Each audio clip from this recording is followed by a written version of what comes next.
Okay. Hey, so good afternoon to each and everyone. Magandang hapon,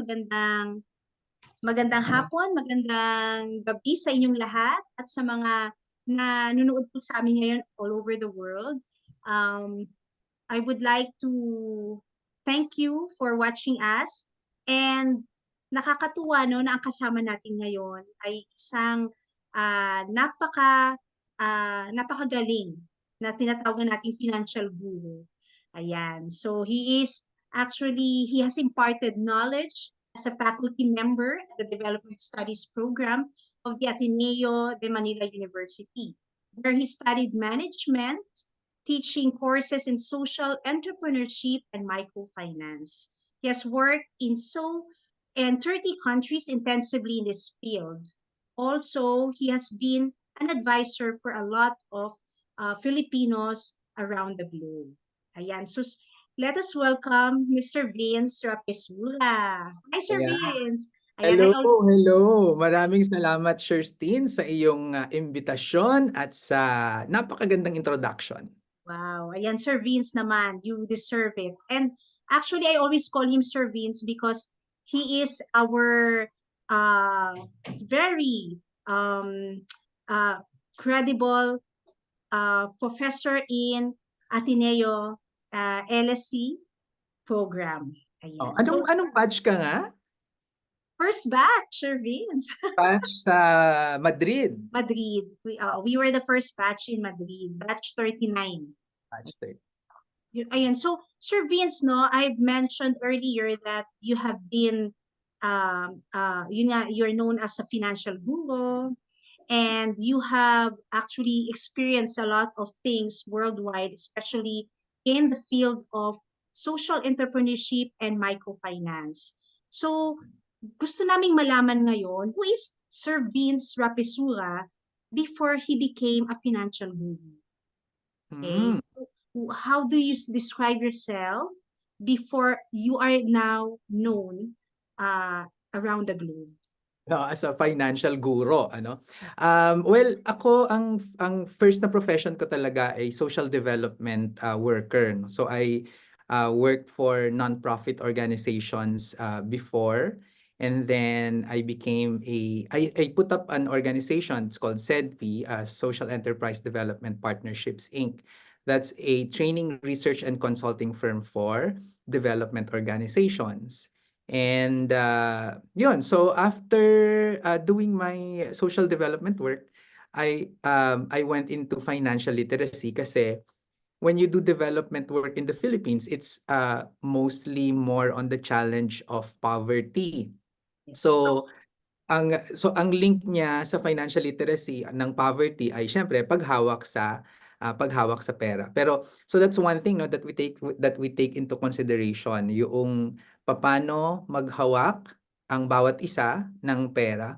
Pero on a broader scale, what we really want to happen is for the government and the community and the private sector to support itong pag-alleviate ng poverty kasi hindi kakayanin na personal effort lang, no? So Yes. kasi kunwari magpapatuloy pa rin ang korupsyon at Yes. grabe pa rin uunahin ang profit bago tao, Mhm. talagang maraming mananatiling mahirap. So kaya ako naging financial guru. Yeah. Ayan. So, Sir Vince, meron ba kayong memorable part in the childhood that brought you where you are now? Anything that inspired you and motivated you? Or yung for example na ikaw ay nakakita ng mga mahihirap noon and then you said, someday I will be one of the persons that will take out poverty in the Philippines. Actually, ano 'no, nung ako ay elementary, sinabi ko 'yan sa nanay ko na gusto kong maging pare. Tapos Ang layo. tinanong 'di ba nakakaloka siya. Tapos tinanong ng nanay ko, "Oh, bakit mo gustong maging pare?" So, naging diskusyon 'yun sa bahay kasi nag-iisa nga akong lalaki na anak ni papa, ganyan. So, issues, Yes. "Gusto niyo maging pare, paano 'yan?" So, tinanong ako kung bakit at ang sinabi ko ay, "Kasi tignan mo si father, oh, malaki yung bahay niya, but at the Ah, same time, pumupunta siya dun sa mga liblib na lugar." Kasi sumasama ako dati sa mga liblib na lugar at nag-ano 'no, nagsasakristan, ganyan. So, pumupunta yes.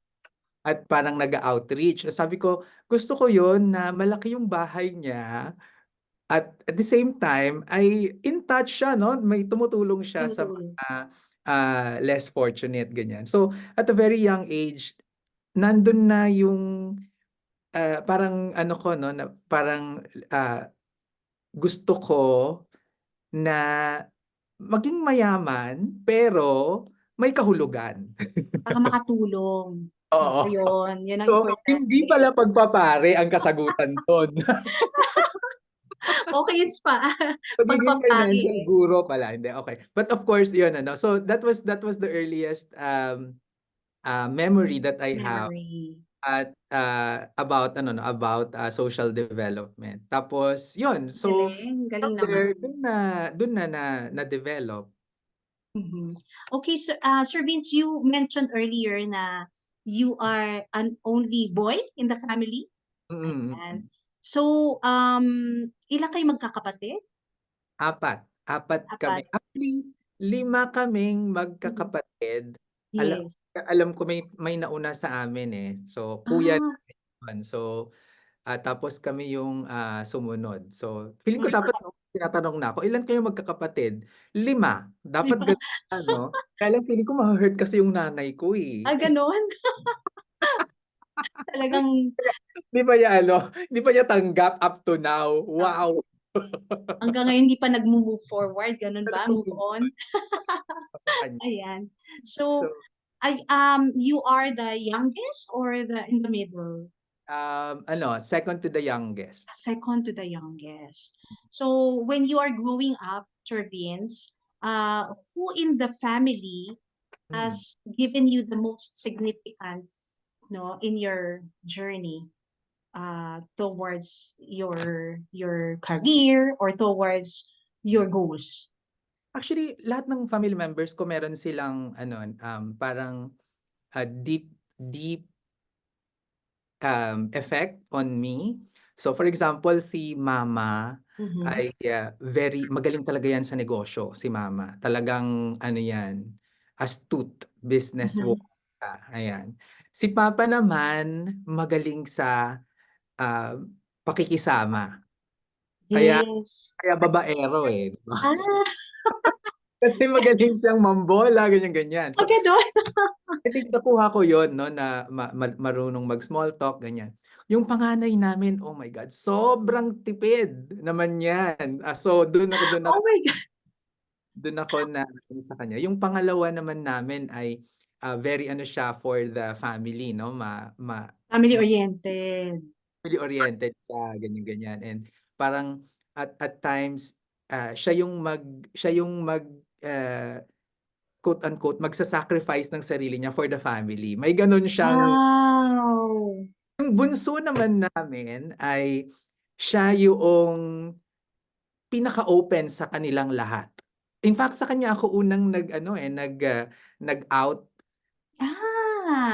Ah, sa bunso namin kasi feeling mm. ko siya yung talagang makakaintindi. Wow, ang galing naman. Ayun, so very profound yung ano, yung Yes. impact nila sa akin. And I think uh, the way I am now is largely because of them. And until now, no, very close kasi talaga kaming magpapamilya. Ayan. So, ang ganda kasi, Sir Vince, you have a variety of relationship in the family. So, parang lahat makuha mo yun, no? Ay, may Parang, mga bad din ha. okay, sige, anong mention yung Never. ba? Hindi. Yung May mga mahilig bad. lumabas, mahilig mag-travel, yun ba yun? Ayan. So, Sir Vince, yung nag-receive mo while you're having the journey in your life, ano yung best piece of advice na nag-receive mo?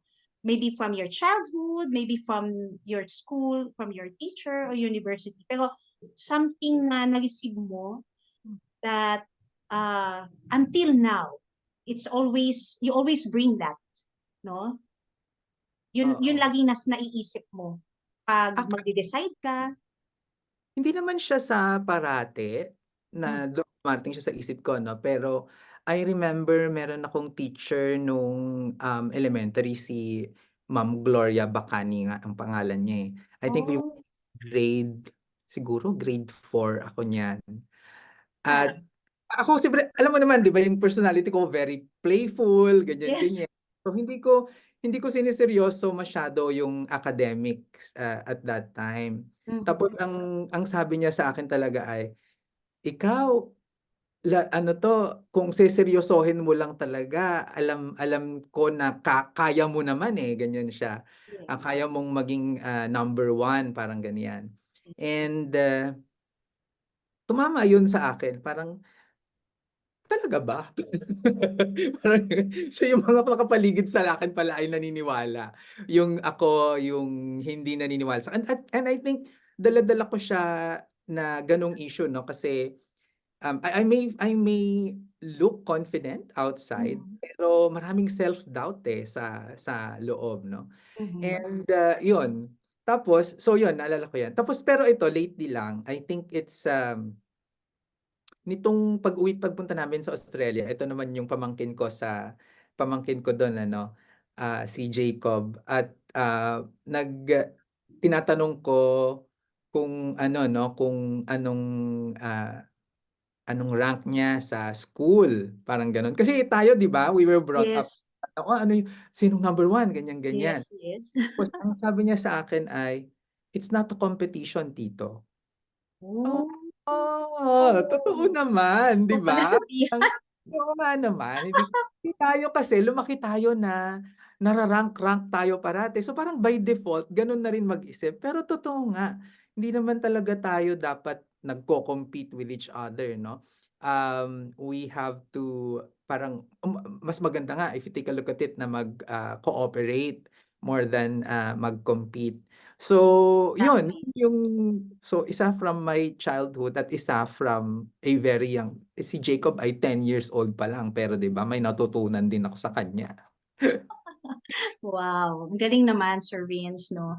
At saka ang ganda kasi you remember all those advices. Imagine mo grade 4 pa lang, you Mm, remember the advice of one of your teachers 'no, back then. At ang kagandahan din you're always bringing it 'no, wherever you are, nakatatak yung mga advices sa'yo. Ayan. So, Sir Vince, ang ano ko rin, actually, you mentioned nga na actually, ano, ang background mo, you studied from different countries, no? So, about these fields ng microfinance. So, nung ah, nakapag-aral ka na sa iba't ibang countries, hindi ba tumatak sa sarili mo na ako'y superior, that you know everything, na marami kang kaalaman, no? Do you think um, yung punta mo sa iba-ibang mga countries, do you think may magandang naidulot sa iyo? hmm. Actually yung, pag-aaral naman is really more on akala mo alam mo na, eh, pero Mhm. ako ako rin mismo 'no, hindi ko ika-claim na alam ko lahat about, personal, finance. Marami pa rin akong dapat na malaman. And the Mhm. reason why we study is we try to learn more what's out there. And yung pag-ano actually 'no, pag-aaral abroad is to gain more perspectives. Yes. Kasi yung kunwari kung sa Pilipinas ka lang nag-aral, yun lang parati yung konteksto. But when you go out and you have other classmates from ano 'no, from other countries, then you get to understand bakit ganito yung tingin nila sa isang bagay, bakit ganito yung practice sa ibang lugar. And, mas nagiging mayaman yung pag-intindi mo sa isang bagay. So, I think mas yun 'no. Pero what I observe is, of course, mag-aaral tayo sa labas, pero kailangan pa ring i-customize yung mga yun, eh, kung ia-apply na Yes. sa Pilipinas. Kasi parang ano yan eh, parang McDonald's, 'di ba? Dalhin mo ang McDonald's sa Pilipinas na hindi ka maglalagay ng kanin, naku, hindi yan papatok, 'di ba? Kailangan i-ano pa rin, iti-tweak. Yes, customize siya, oo. You have to Ang adapt it to oo, the gusto ko yung McDonald's sa Italy, 'di ba? Kasi may vino, may wine doon. Diyan sa ano, siguro may dito, patatas. cerveza, Sir Vince. Siguro diyan. Cerveza naman, cerveza ang May serbesa, 'di oo, ba? Oo. Yun, cerveza. oh, sa Pilipinas may kanin. Oo. Ayun, totoo, that's true, Sir Vince, no? Yun nga kagandahan, Sir Vince, dun sa ano mo, sa mga pinagdaanan mo, at least na i-apply mo siya sa country natin, 'di ba? Mm. So, yung 'di ba yung nagtayo ka ng kasi you founded social entrepreneur enterprise development partnership incorporated, which is known as SEDP. Mm. So nung tinayo mo ito, Sir Vince, do you have any like goal in mind na pwedeng ma-contribute sa buong economy ng Philippines? Actually, wala namang gano'n 'no, very ambitious Mhm. naman. Nag-e-evolve siya at ang alam ko nga dati parang, gagawa kami ng strategic plan namin for 5 years, 'di ba, usually 5 years yung term nun. Mhm. Pero on the second year, na-achieve na namin yung fifth year na goal. Oh, So wow! so gagawa na naman kami ng panibago, ganyan ano, and, um, so yun tapos Ah, nag-evolve lang siya ng nag-evolve. Hindi ko naman akalain na mapapadpad ako sa ano 'no, sa financial literacy. Hindi ko nga plinano ko ba na maging vlogger? Hindi 'no? That's true. Tatawa nga ako 'pag tinatawag akong vlogger, 'di ba? Vlogger talaga. Yung hindi sa ano ko lang 'yan 'no, katuwaan ko lang 'yan 'no, and it's one thing that I enjoy, doing.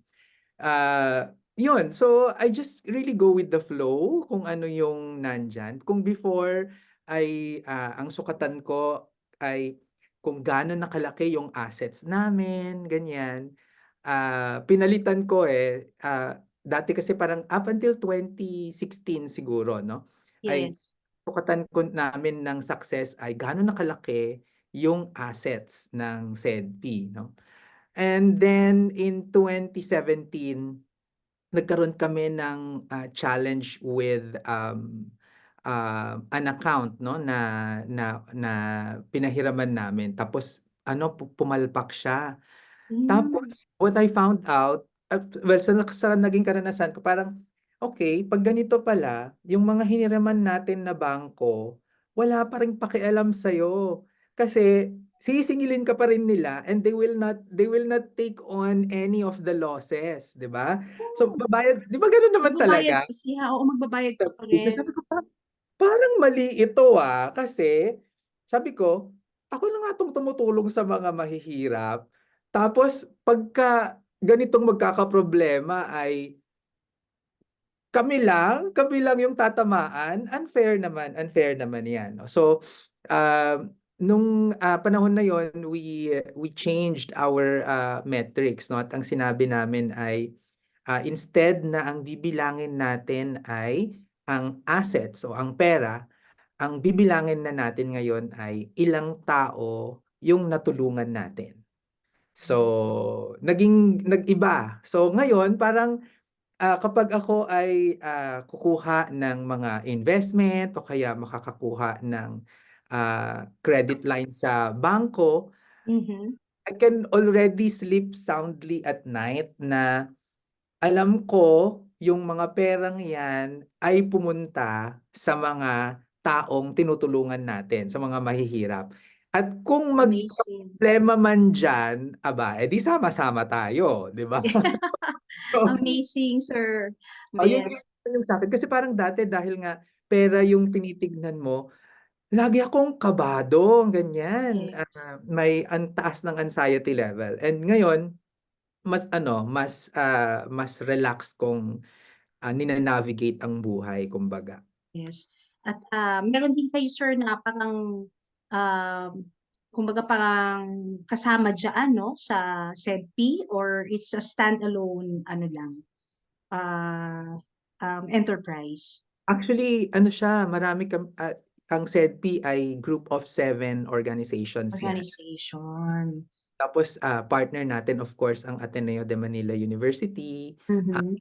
Ibig Fund, ang Social Security System, long-time partner natin ang Bank of the Philippine Islands at saka Land Bank of the Philippines. So, yun, no? And what we're trying to do now is to also partner with local government units kasi hindi talaga kakayanin na private sector lang yung gagalaw kapag kahirapan yung pinag-uusapan. Yes, that's true. At least may parang empowered kayong lahat magkakasama. Ay, Mm-mm. so, magandang actually said.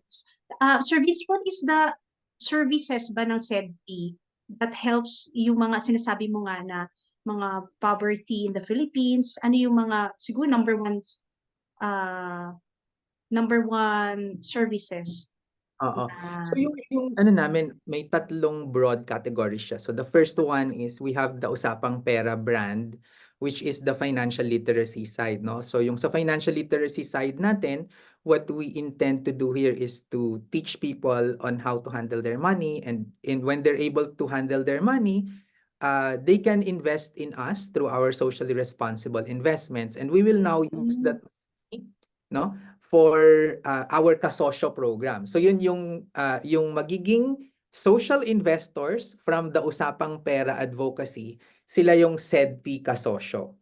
Okay? So yung mga SEDP kasosyo natin, sila yung mga social investors, yung pera na nalilikom natin from them, we use that money now to provide livelihood capital to our SEDP kanegosyo. So, yung mga kanegosyo, ito yung mga nano enterprises, mga nanay na nagbabanana queue, nagmamanicure pedicure, nagsasari-sari store, mga nagho-home garden, yan yung mga tinutulungan natin. So, we provide them with livelihood capital. We also provide them with our ano no Adamayan system, wherein if they die, they get sick, they meet an accident, no, they experience natural disasters, may assistance tayo na binibigay sa kanila. And yung ating latest na ginagawa ngayon is on the socialized housing. Kasi yun nung nakita ko parang oo, mabibigyan natin ng livelihood itong mga ito, pero lapitin talaga kasi sila ng disaster dahil sa areas kung saan sila nakatira. So sabi ko, itry natin na isolve yan at bigyan natin sila ng bahay, no? Actually, pag-uwi ko sa Pilipinas ay meron ng apat wow, actually. May isang building, quadruplex kasi yun na yun yung ating model house, and we would be able to showcase na ito talaga yung paraan to lift them out of poverty, to get them poverty. out of danger, and to Yes. give them the opportunity to stand on their own, no? At bigyan sila ng livelihood. Ang Yan. galing. Ang ganda ng mga services ng SEDP, sir, no? Actually, marami na kayong natutulungan. In fact, hindi lang services ng SEDP, no? Imagine may housing provisions na rin po kayo sa Mm, mga talagang wala. Napakagaling. So, yun nga, Sir Vince, you have helped and advised thousands of overseas Filipinos in the Philippines, as well as overseas Filipinos abroad.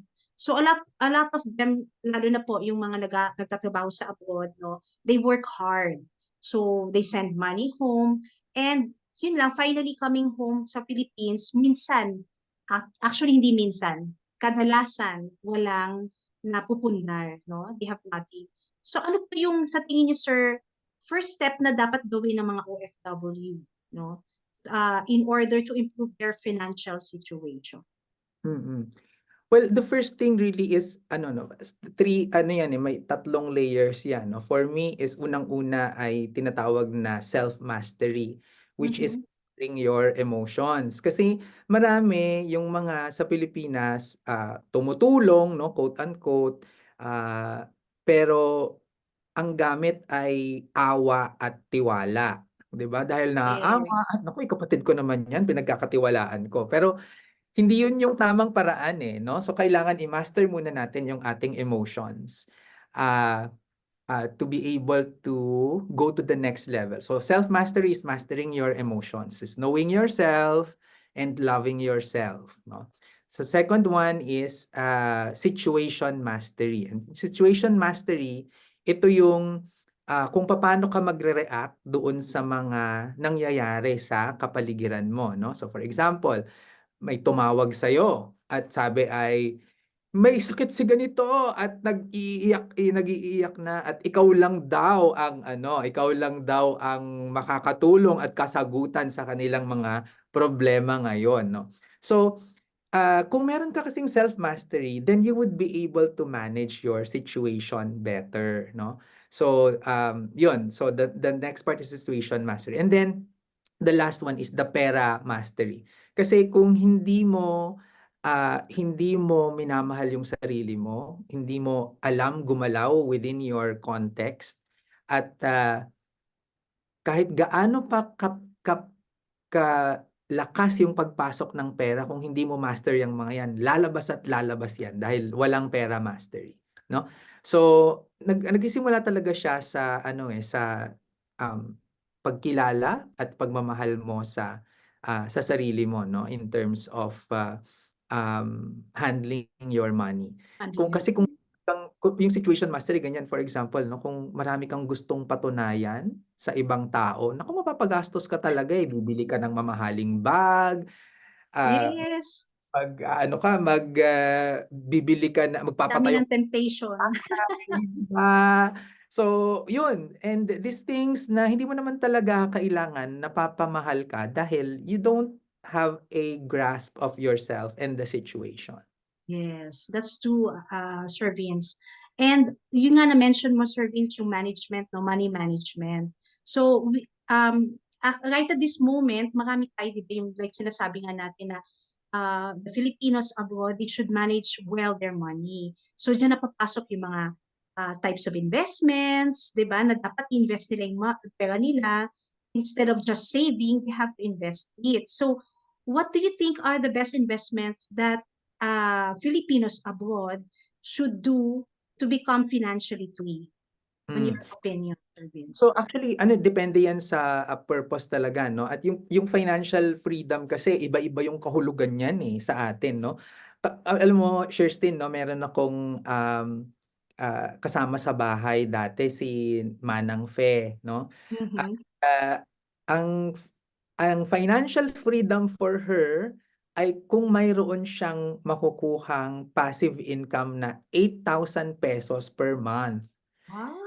Eh, Wow. kasi simple lang naman yung buhay na gusto Simple. niya, 'di ba? That's true. Oh, pero kung tatanungin kita, Sherstin, iba yung sa iyo, Na, posibleng 1,000 lang 'yan, 'di ba? So, yun kaya yung pagbibigay ng formula sa ganito ay very difficult siya because we want different things for us, at yung kagustuhan natin na yun ay may kaakibat yan na presyo, no? So, yun. Pero para sa akin, ang unahin muna talaga dapat ay magkaroon ng emergency savings. So, yun talaga yung pundasyon, eh, ng pagkakaroon ng maayos na investment. Kasi kung wala kang emergency savings, mahihirapan ka talaga na magpunta sa investment part. Kasi yan yung unang discipline, eh, na kailangan mong i-master, 'di ba? Gusto kasi ng iba diyan parang lundag agad sa Mhm. investment. Savings muna, 'di ba? Try niyo munang mag-ipon kasi kung hindi niyo kayang mag-ipon, mahihirapan kayong mag-manage ng investment, 'no?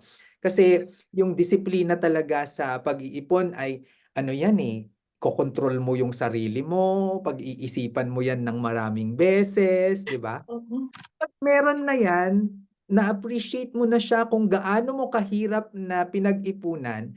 Therefore, 'pag mag-i-invest ka na, mas magiging maingat ka kasi pinaghirapan mo 'yan, eh, dugo't pawis ang naging puhunan mo, diyaan, 'no? So, emergency, savings muna. Now, if you already have your emergency, savings, ang sumusunod naman na mga ano, 'no, na mga, ah reasons bakit nag-i-invest ng mga Pilipino. Usually, maayos na retirement, makapagpatayo Mhm. ng bahay, mapaaral ng mga anak, makabayad ng utang, no? Ganyan yung ano, yung Yes. gusto nila. So with those, hindi na ako lalayo sa mga very safe na financial products natin sa Pilipinas, ano. So ang pag-retirement, SSS at saka WISP yan, no? Mhm. So maximum natin yan. Tapos kung ang pag-uusapan naman ay pagpapagawa ng bahay o pag-aaral ng anak, no? Then Pag-ibig MP2. Diyan pa lang ay siguradong panalo na. At bago pa pumunta sa ibang mas komplikadong mga investment, unahin yung mga yan. Yes, ayan, napakagaling naman, Sir Vince, ng binigay mong advice sa amin. And yun nga, Sir Vince, no, nabanggit mo kanina, yung sinabi mo si Marife. Tama ba Ah, yun? Oo. Yung sabi ah, niya na magkaroon ng passive income. 'Di ba? Yung 8,000, 'di ba? Pero actually, when you say passive income, it redounds to the real estate, 'di ba? Yung pagkakaroon ng sariling mong bahay and rental business. So, mm. what do you think, Sir Vince? Why do you think that yun nga, yung pagkakaroon din ng passive income or like real estate would be a good investment for Filipinos abroad? So hindi lang naman siya real estate, no? Kasi ang passive income naman ay may six kinds niyan eh. So dividend, rent, interest, capital gains, pension at saka royalties, no? So these are the six kinds of passive income.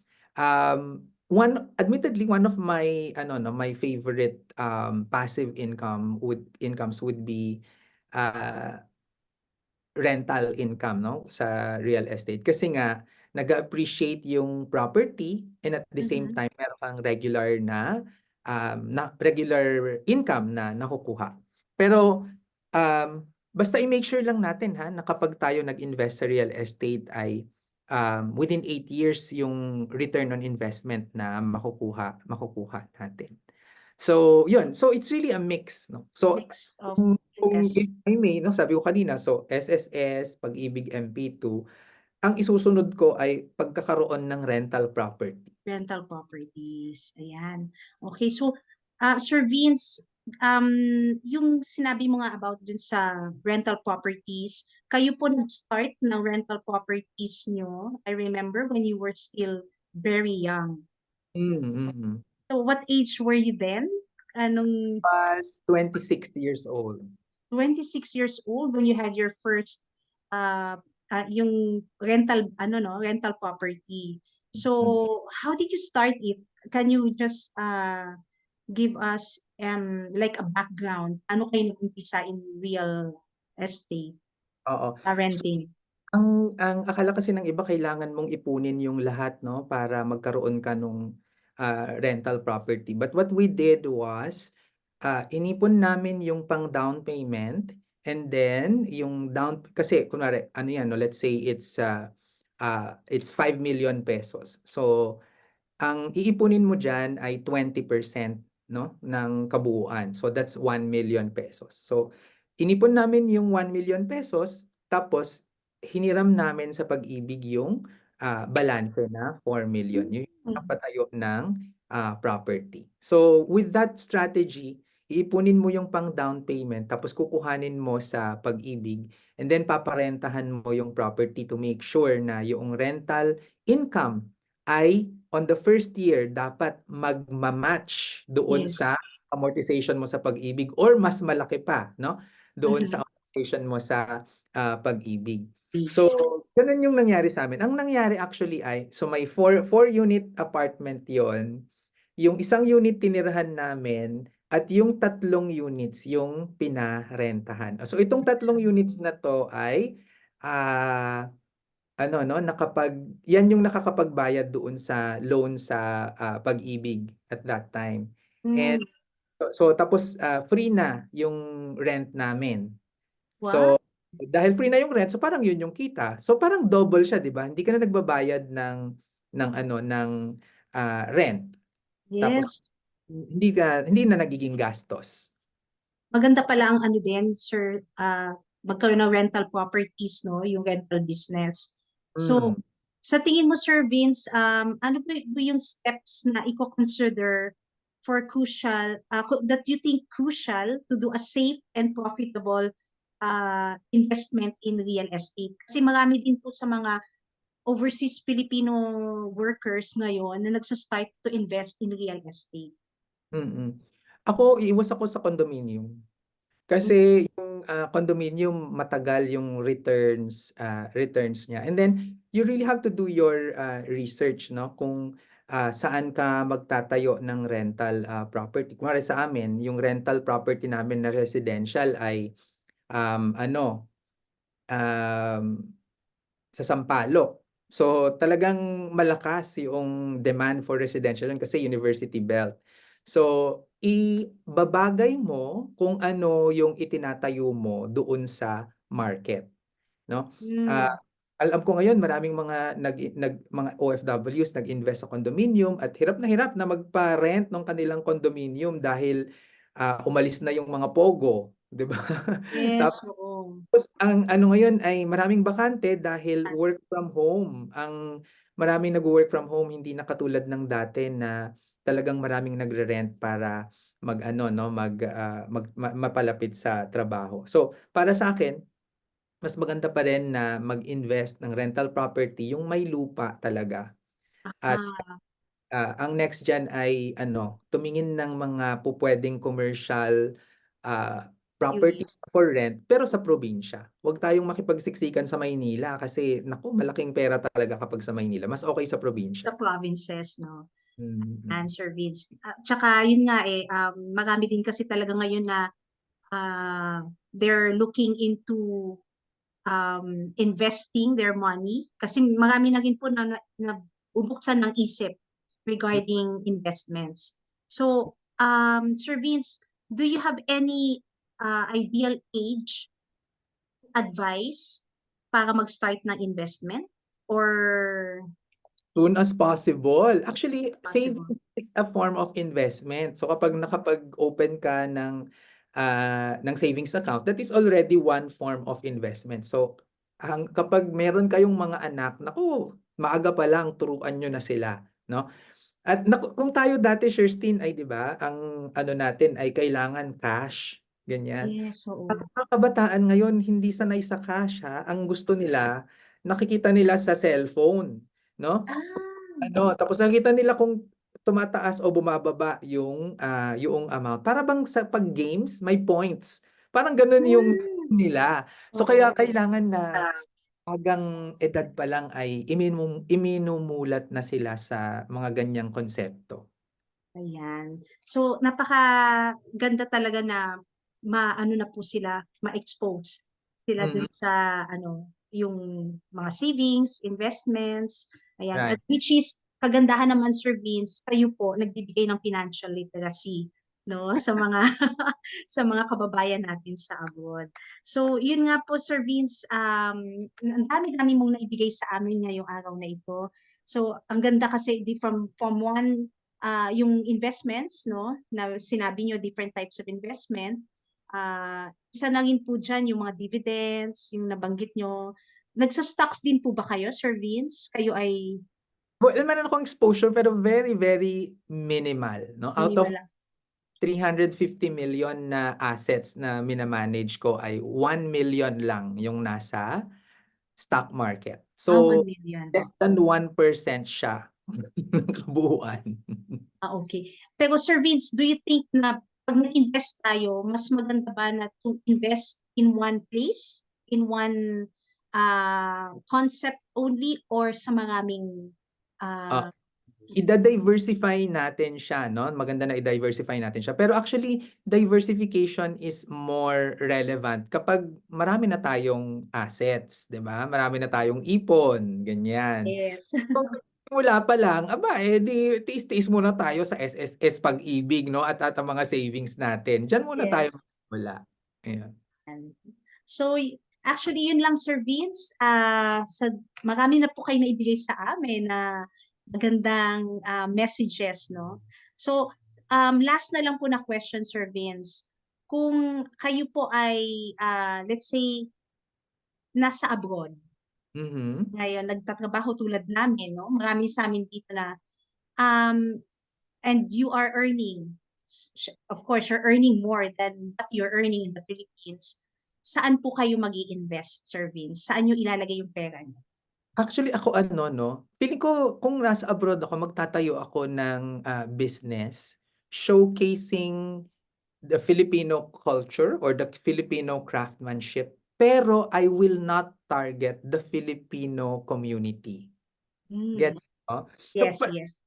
you take a look at it, mga Chinese restaurants, sino ba yung tina-target nila? Mga Chinese ba? Hindi. Pag pumunta ka ng Chinese restaurant sa Madrid, mga Espanyol yung kumakain diyan. Kapag pumunta ka dito sa Lithuania, mga Lithuanian ang kumakain Yes. diyan. So ganun yung gusto kong mangyari 'no, na i-elevate yung craftsmanship, yung culture, yung products natin na that we can offer as Filipinos, but it would cater to the foreign market. Much like alam mo, 'di ba, naiinggit ako minsan talaga, eh, 'pag sinasabi nila na, "Where do you wanna eat now?" We wanna go to ano, sa Vietnamese restaurant or Thai restaurant." At immediately, alam Yes. ko kung ano yung i-expect mo, 'di ba? Yes, that's true. Yun yung isang siguro 'no, kung ako ay dito sa, abroad, Good. yan yung gagawin ko. Baka magkaroon ako ng Filipino restaurant, pero targeting the foreigners, not naku 'pag tinarget ko yung mga Pilipino, una babaratin ako niyan, pangalawa pa ako ng mga 'yan, 'di ba? So, hindi ko sila ita-target, ang ita-target ko ay yung mga lokal. Foreigners, ayan, yung mga local ano, uh, foreign countries. Ayan, so Sir Vince, thank you so much for your time and we do appreciate, alam ko sobrang busy mo, lalong-lalo na when you go back to the Philippines. Now that you're traveling, I even took part of your vacation time, no, just to have this interview and we truly greatly appreciate it. So Oo, I hope, Sir Vince, na hindi lang to, well, the first time and the last. oo, So we will see each other soon and hopefully ano na, face-to-face interview. oo. Ayan. Maraming And salamat din at yun, I look forward to, having more interviews with you. thank you so much, Sir Vince. Okey, sige.